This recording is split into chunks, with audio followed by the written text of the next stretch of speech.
both can promulgate ordinance, but there is a difference between the ordinance making power of the president and the governor. That thing you may note it, लिख लो. The difference between the ordinance making power of the president and the governor.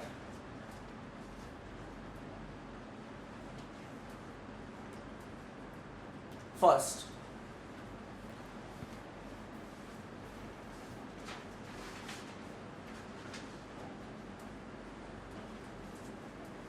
the president can promulgate ordinance on the subjects which are under the legislative jurisdiction of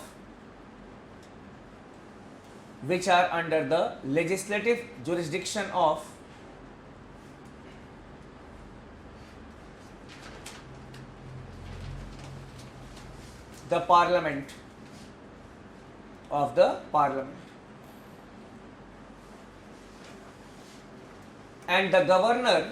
and the governor can promulgate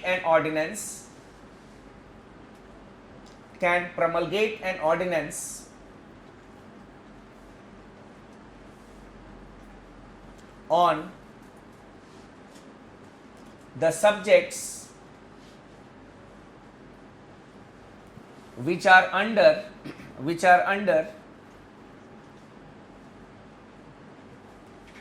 the legislative jurisdiction of the state legislature.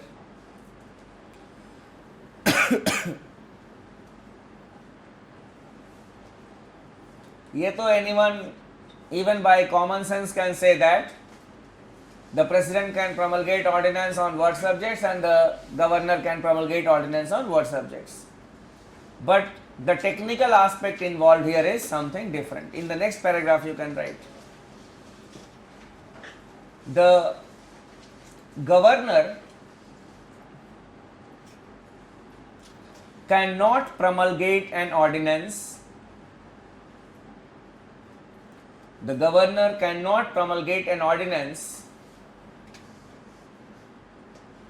on a subject in the concurrent list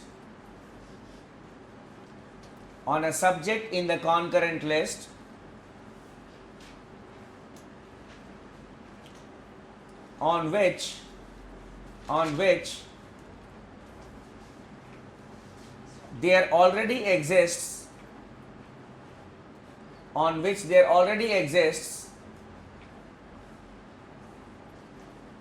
a central law.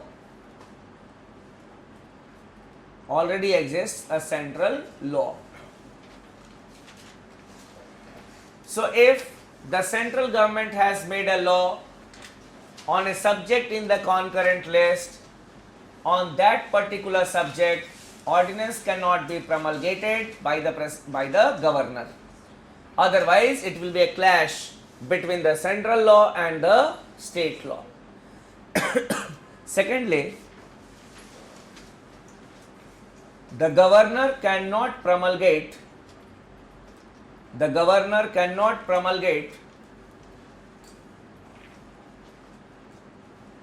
an ordinance on a subject in the state list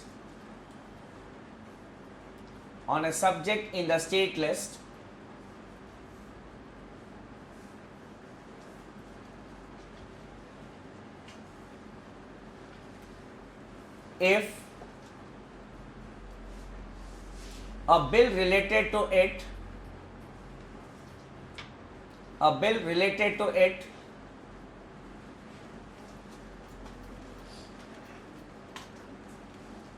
has been passed by the state legislature by the state legislature but has been reserved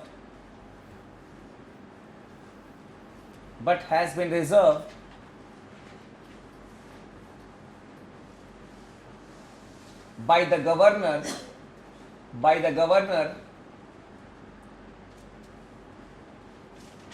for the reconsideration of the president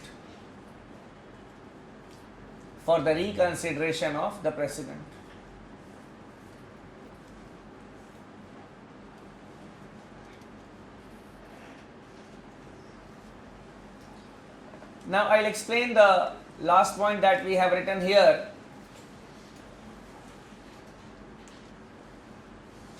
First of all, when we talk about the ordinance making power, generally the governor has the power to promulgate ordinance on a state subject as well as on a concurrent subject. The reservations for or the exceptions for the concurrent subject we discussed earlier in the first point. Here, when a bill is passed by the state legislature, then the governor has got 4 alternatives. How many alternatives? 4 alternatives are there. First, he can give assent to a bill. Second, he can use his suspensive veto. Third, he can use his pocket veto, the same as the president. And the fourth one, he can reserve the bill for the reconsideration of the president. I will repeat it again with the help of an illustration. For example, if you people are the state legislature of any of the states, say Tamil Nadu, and if you people have passed a bill, if I am the governor, it will come to me. I have got 4 options. I can give my assent. Secondly, I can send back to you people for your reconsideration only for once. And thirdly, I can use my pocket veto. Or fourth, I can reserve the bill for the reconsideration of the President of India. Now suppose you people have passed a bill, and what I have done, I have reserved that bill for the reconsideration of the President, then, and it is pending before the President. On that particular bill, I will not be able to promulgate ordinance. Why? Because it will be superseding the authority of the President. Okay, you are not signing the bill or you are not giving the bill, we will promulgate ordinance on that. So you see, these are the 2 exceptions, and that is why this question is sometimes asked in the examination. What is the ordinance, what is the difference between the ordinance making power of the President and that of the governor? President has got no exception, but the governor's ordinance making power has got some exceptions. Apart from it, there is a difference between the judicial powers of the President as well as the governor. वो भी यही लिख लो, that you can write it here only. The judicial powers of the President and the governor.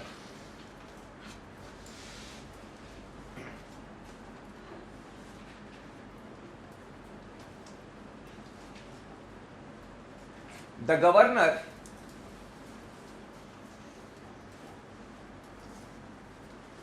enjoys all the judicial powers. The governor enjoys all the judicial powers that the President enjoys,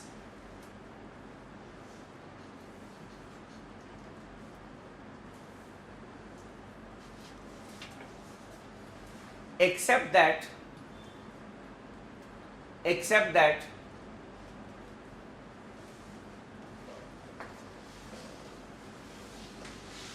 the President can pardon a death sentence. The President can pardon a death sentence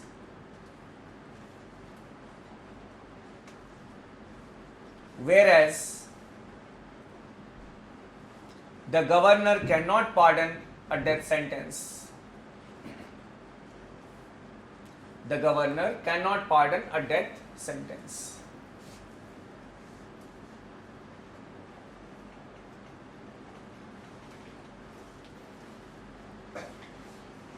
Clear? So this is the basic difference. Otherwise, all the powers are the same. Yes. So what can be the fate of such kind of ordinance in front of the president? Can he use his veto power on that? Yes, he can. And when an ordinance is passed, we can say ordinance is there of by the state government. Obviously, he cannot use his discretionary power here. How he can use his ordinance? How he can use his, we can say, discretionary power if the ordinance has been promulgated by the state, by the, we can say, the governor. Until and unless the bill is passed by the state legislature and it will not be sent for his reconsideration, he cannot do anything. It has to be sent to him, obviously, and that will be sent to him only when it is passed as a bill. Now, before we proceed further, there is another aspect that we need to discuss, that why we have got an appointed governor, not an elected one, because this question was discussed in the Constituent Assembly. Why we have an appointed governor, or why the governor is not elected?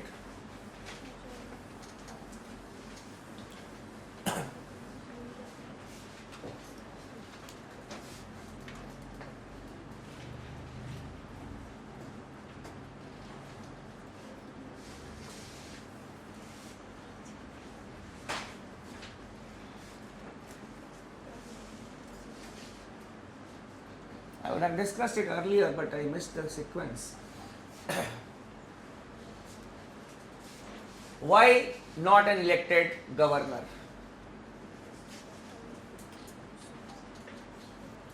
Basically, it is not a philosophical question that we need to answer here.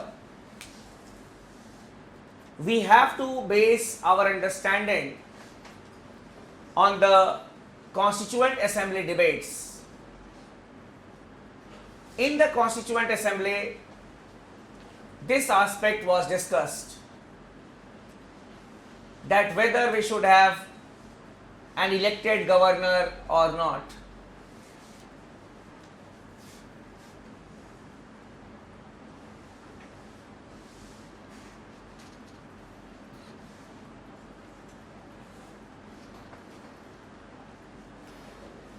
In the Constituent Assembly,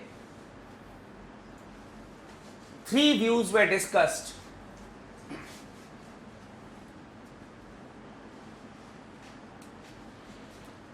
One, the governor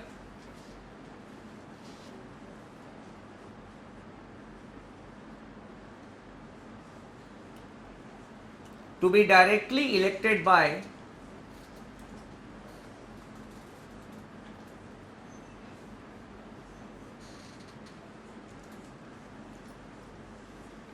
the people.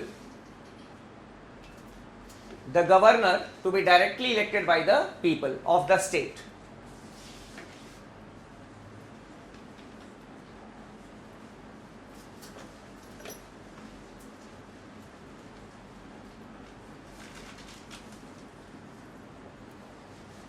People of the concerned state. Secondly, the governor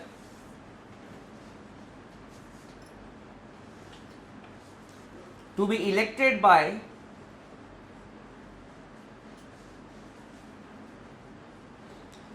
the MLAs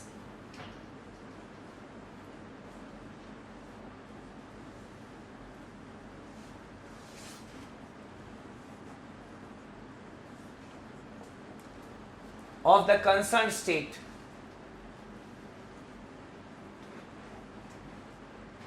And thirdly, the governor to be appointed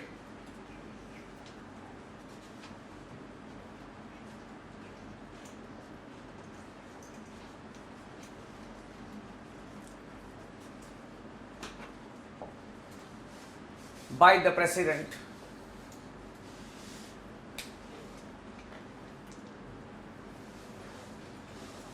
These three views were discussed in the Constituent Assembly when there was a discussion on the governor's office. When the first view was being discussed, at that point of time, some of the members felt that two elected representatives in the state may lead to conflict regarding the sharing of powers. The elected council of ministers as well as the elected governor both will claim for legitimacy. Both will claim for legitimacy. The governor will say that I am a single person who has been elected, means I am more popular. You have been elected only by one constituency, MLAs. I have been elected by the people of the state. I will have more powers. So there may be a clash or conflict for power sharing between the two elected representatives, and such type of conflict may not be good for the health of the state. And that is why, to avoid conflict between the two elected representatives, this view was rejected by the Constituent Assembly. When the discussion was started on this particular aspect or view, that the governor to be elected by the MLAs of the concerned state, at that point of time, the members, they gave a different viewpoint here also. Some members questioned the need of the governor's office, that why at all we need the governor's office. They were told that the governor in a federal form of government has to act as a representative of the central government. What is going on in the state, that must be in the knowledge of the central government. Otherwise, suppose tomorrow if a particular state decides that it will not be a part of India, then what will happen? Who will inform the center regarding such type of tendencies? We will lose our sovereignty. The country may be fragmented. So that is why we have got the governor's office, who has to act as a representative of the center. And that is why there is a utility of the governor's office. Then the view came that if the governor will be elected by the MLAs of the concerned state, then how the particular motto of having the governor will be fulfilled? Because he may take into consideration the views or the interest of the concerned state. He may not act as an impartial representative. He may be biased towards the state, because the MLAs will be electing him. He may not act as a true representative of the center. He may become politically motivated also, that if today I will not act for the benefit of the state, I may not get re-elected again. So this view was also rejected by the Constituent Assembly. Then obviously it was the option that was left, so it was held that not an issue, let an eminent person be appointed as governor of a state. So that is the reason why we have got an appointed governor, not an elected governor. I had missed the sequence at that point of time during the discussion. I would have discussed it earlier only. Now coming to the discretionary powers of the governor.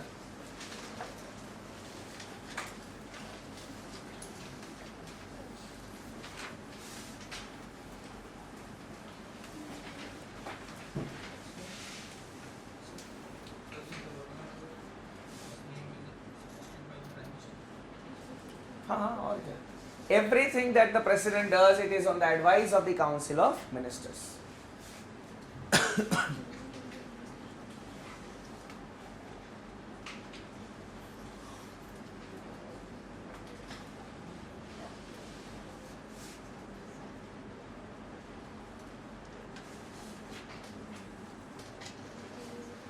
Discretionary powers of the governor.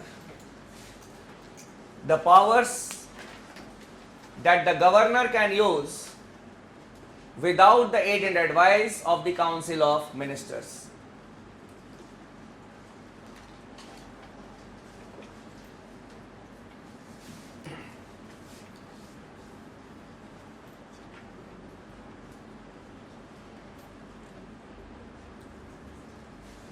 First of all, Article number 163, Clause 1.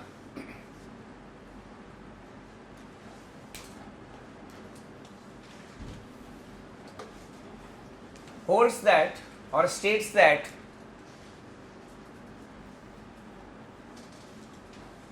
Article 163 Clause 1 states that there shall be a Council of Ministers. There shall be a Council of Ministers with the CM as the head,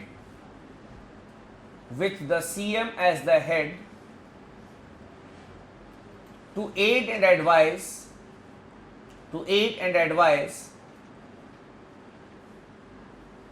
the governor,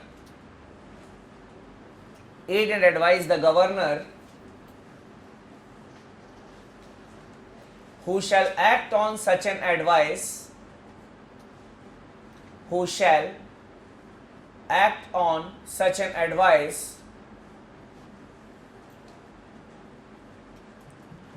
except when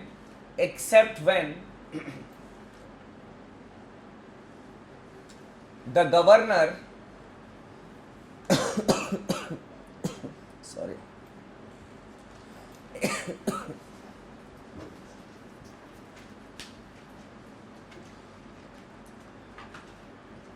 except when the governor under the constitution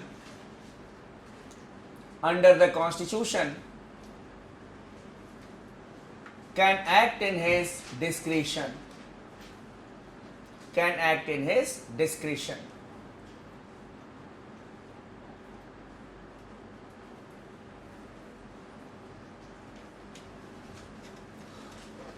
You underline except when the governor under the constitution can act in his discretion.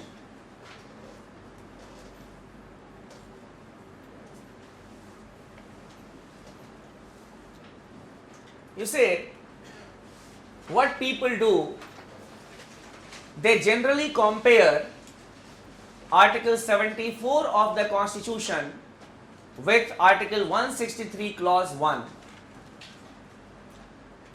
But there is a basic difference between Article 163 Clause 1 and Article 74.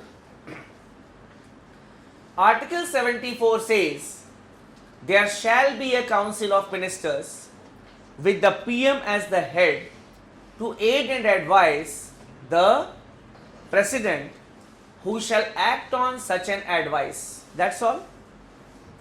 But Article 163 clause 1 goes one step further, and it says, except when the governor under the constitution can act in his discretion. Means the governor is not compelled to act on the advice of the council of ministers when he has to act in his discretion. It means under the constitution some discretionary powers have been given to the governor of a state. So our constitution acknowledges that the governor has got some discretionary powers. On the other hand, it is silent on the discretionary powers of the president. Clear? You can write as note.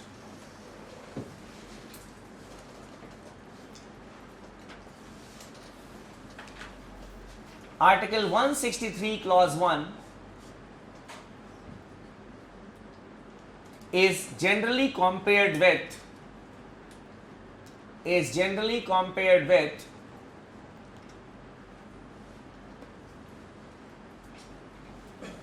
Article 74 of the Constitution.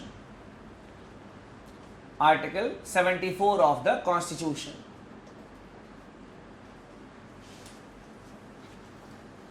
But the basic difference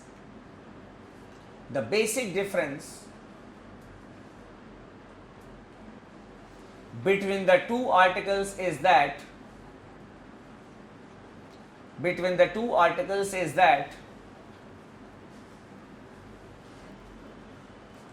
Article 74 is silent. Article 74 is silent on the discretionary powers of the president,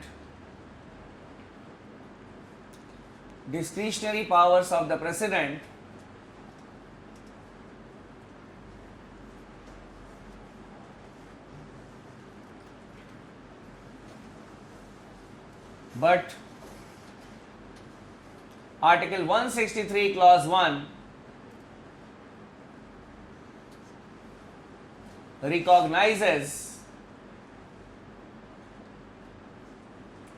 that the governor has some discretionary powers. The governor has some discretionary powers. That is, the discretionary powers of the governor are intentional. The discretionary powers of the governor are intentional.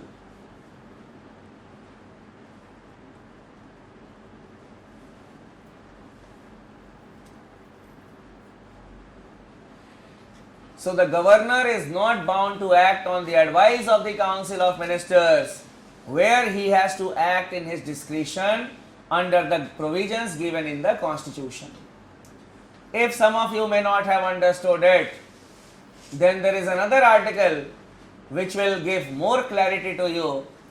That is article number 163 clause 2.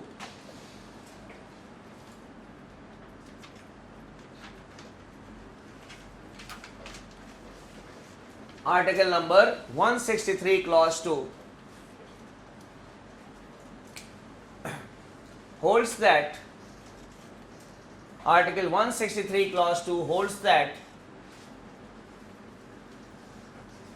if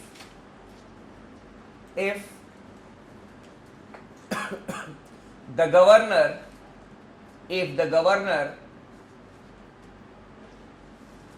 declares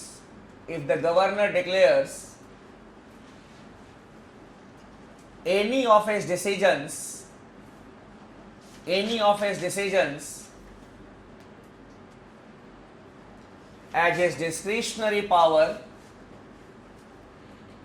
as his discretionary power, I repeat, if the governor declares any of his decisions as his discretionary power, that becomes his discretionary power.